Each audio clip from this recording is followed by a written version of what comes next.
All right, Rick, now that you're coming into the conference and everything, how do you look at the hierarchy of the Big Ten entering the 2023 season? Well, the hierarchy is kind of like it's been for some time. You start with Michigan and Ohio State, right? The Bo and Woody days seem to have been extended. There are different names involved with the programs now, but those programs have found a way to withstand the test of time and are right there at the top, having both made the college football playoff a year ago. Penn State, obviously, is a huge brand in the world of college athletics and in particular college football. They're right there. James Franklin's got them right where he wants them in terms of prestige and so forth and big expectations with that program. And then all the rest of these programs, have proven that they're dangerous any year. Iowa's been to the college football playoff. USC has not. Right? That gives you an idea of the prowess of a Hawkeye program. Brett Bielema has got Illinois going. I mean, Wisconsin now with Luke Fickell, a complete about face from the Barry Alvarez days, but it's certainly a statement made as to try to get to the pinnacle, right? So there's some great programs in this deal, some great coaches. PJ Fleck's done a wonderful job at Minnesota, and I'm going to be leaving people out, but I'm just telling you, it's a great league. Now, you've obviously been paying attention to Michigan. You talk a lot about them on Full Ride. But what's been the big difference in your eyes from back in the early Harbaugh years when it was easy to be critical of them to now? One of the questions I'm really looking forward to asking, Jim. What changed? And I'm guessing that it's going to have a lot like if you talk to Kirby Smart at Georgia, where he talked about connectivity, which is basically the glue that exists in a locker room with teammates. It's easy to create relationships with a position group because you're in the meetings with them and you go through all the same things together and you forge friendships.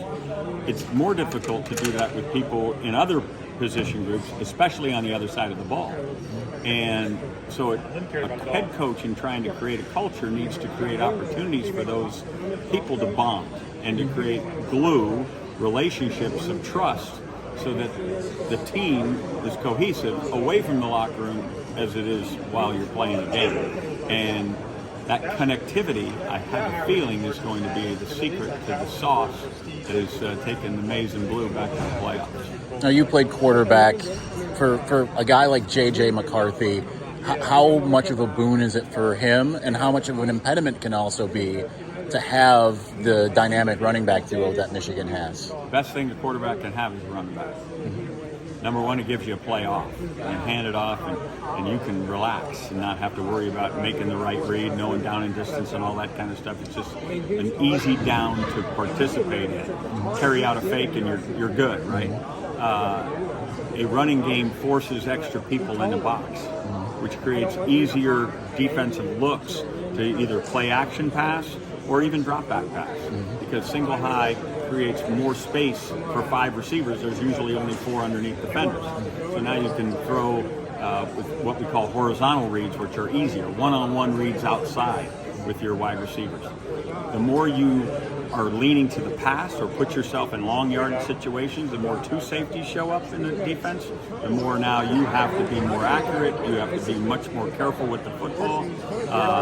That becomes more problematic. So the best thing you can have is a running game, and in particular a running game that can also feature your legs, because that's an extra hat in the box that is mandatory when the quarterback can run. Which Michigan players are you most excited to actually get to see this year, and especially if you get to be in a game in person? Is there one that you're looking at and saying, like, I can't wait to see what that guy's able to do? Listen, JJ and Blake are headliners, but the Donovan Edwards, that guy to me has kind of the heart of the Wolverines. I mean, for him to play as injured as he played last year and to be as explosive as he was, to me, is kind of maybe a leader behind the scenes. I'm anxious to watch Donovan play, as well as the trenches. I mean, Jimmy Harbaugh, when he was at Stanford and I was at UCLA, you knew you were going to be in a war when it came to the trenches. That will also be the case when you're playing the war. Michigan obviously has beaten Ohio State each of the last 2 years. How hard is it to get that next game when the other team now knows, especially Ohio State had dominated the rivalry for so long. Now Ohio State really knows that they can't take it for granted. How much harder does that become for Michigan this next year? When you look at Ohio State, Ryan Day's version of Ohio State, what is he, 34-2 in the Big Ten play? Those 2 losses are so much bigger than common sense would have them be, because they are at the hands of Michigan and Jim Harbaugh and the rival, and it's astounding that that's the situation, but it's the reality. And as you lose those 2 games and you lose them soundly, the pressure to change that narrative gets exponential.